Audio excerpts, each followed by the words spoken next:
requires everybody to make sure that they stay informed. Most particularly, we've got to make sure that our health workers are informed.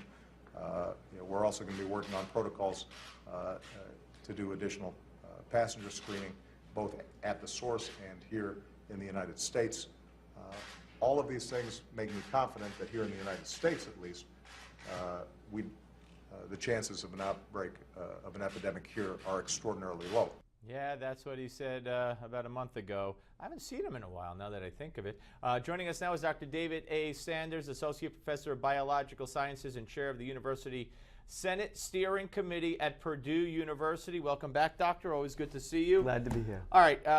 It's my understanding that you are now, I don't want to say issuing a warning, but maybe you're issuing a warning that the Ebola virus can possibly go airborne.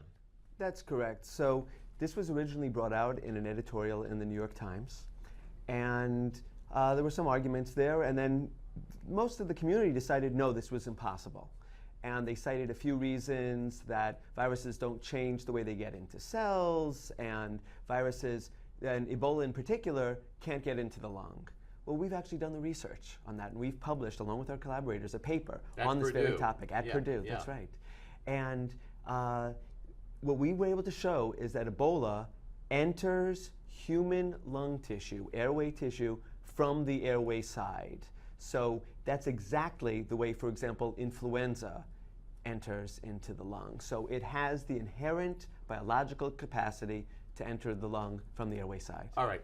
So why is the rest, or most of the community, health community, as you alluded to, getting it wrong? Are they getting it wrong, or are they falling victim to this stuff? I've heard it once, I've heard it a million times from everyone in the media and all the doctors they have on. You have to watch what you say. Is that what's going on here? There may be a little of that. So I do have to emphasize, there is no evidence that the current outbreak has been by anything but fluid contact, contact with bodily fluids. My point is that as the cases multiply, if we don't do our best to suppress the epidemic in Africa now, we may face this in the future. It's a small chance, but I can't tell you exactly how small But would that be a mutation of the virus? It would probably require a mutation for that to occur. But we know it's mutating all the time. It's mutating all the time, and we know that, for example, influenza virus changes in our lifetime. Very few mutations necessary to change from a gastrointestinal virus, a one in your gut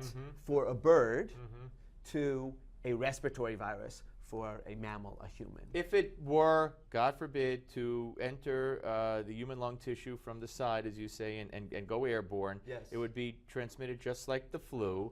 Potentially, potentially, yes. if it was an if. So if it does that, and if that were to happen here in the United States, what would that look like? It would be quite awful.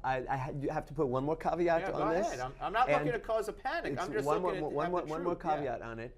And the means by which a virus enters a host, enters an organism, can determine the disease progression. So I'll give you an example.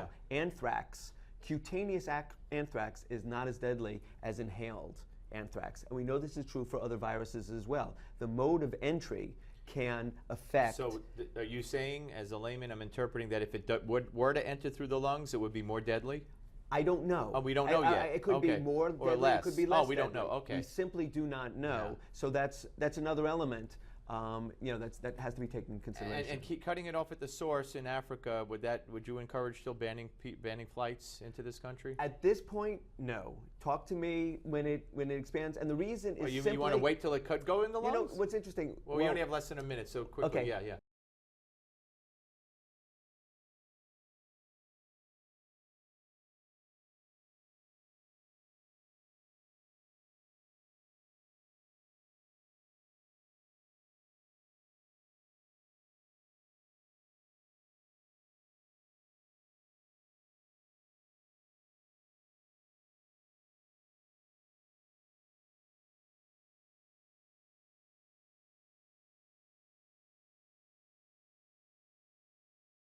Newsmax.com/polls. Cast your vote. That's newsmax.com/polls. Coming up next, give me 5.